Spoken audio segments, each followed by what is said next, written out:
Lorsque vous conduisez un véhicule de transport en commun et qu'il y a une crevaison, un pneu s'éclate, la première chose c'est de ralentir, de décélérer, c'est-à-dire qu'il faut lâcher l'accélérateur.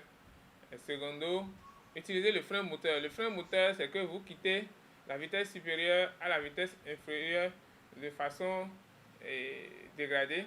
Et vous quittez la quatrième vitesse, vous revenez en troisième, progressivement jusqu'à arriver en première vitesse pour pouvoir immobiliser le véhicule. Lorsqu'il y a un éclatement et que le conducteur, par erreur, appuie sur le frein à pédale, le frein à pied, automatiquement, il y a lieu de renversement. Le véhicule se balance et puis il y a tonneau. Communément, qu'on a dit, le véhicule se renverse et peut faire plusieurs tours de renversement qu'on appelle tonneau. Il y a des choses qu'on enseigne souvent dans les auto-écoles, puisque dans ces véhicules-là, il y a des dispositifs de secours que le chauffeur est censé montrer aux passagers avant chaque départ.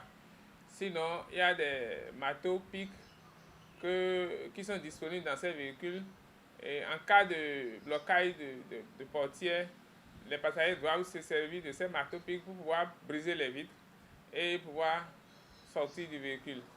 Mais malheureusement, il semble que beaucoup de passagers ne savent pas, ne connaissent pas l'utilité de ces marteaux pics qui sont accrochés au niveau des sièges de ces autobus ou de ces autocars. Et normalement, à chaque départ, le conducteur doit montrer les outils de secours aux passagers et il doit montrer là où se trouve l'extincteur aux passagers, et l'extincteur doit être à un niveau où tout le monde pourra être, qui sera accessible à tout passager, et aussi ces marteaux pics qui doivent être montrés à tous ces passagers, et même l'utilisation de ces instruments doit être indiquée aux passagers de chaque véhicule, surtout au niveau des transports en commun. Lorsque vous êtes passager d'un autobus ou d'un autocar et qu'il y a ce genre de choses, et si c'est seulement un outil de secours que vous avez pu bénéficier, il faut essayer de ne pas se bousculer. C'est à cause souvent des bousculades que les gens se coincent dans le véhicule et à peine un petit homme peut sortir. Sinon, s'ils ne se bousculaient pas et qu'en rang, ils pouvaient utiliser cette sortie, je pense que beaucoup pourraient être sauvés.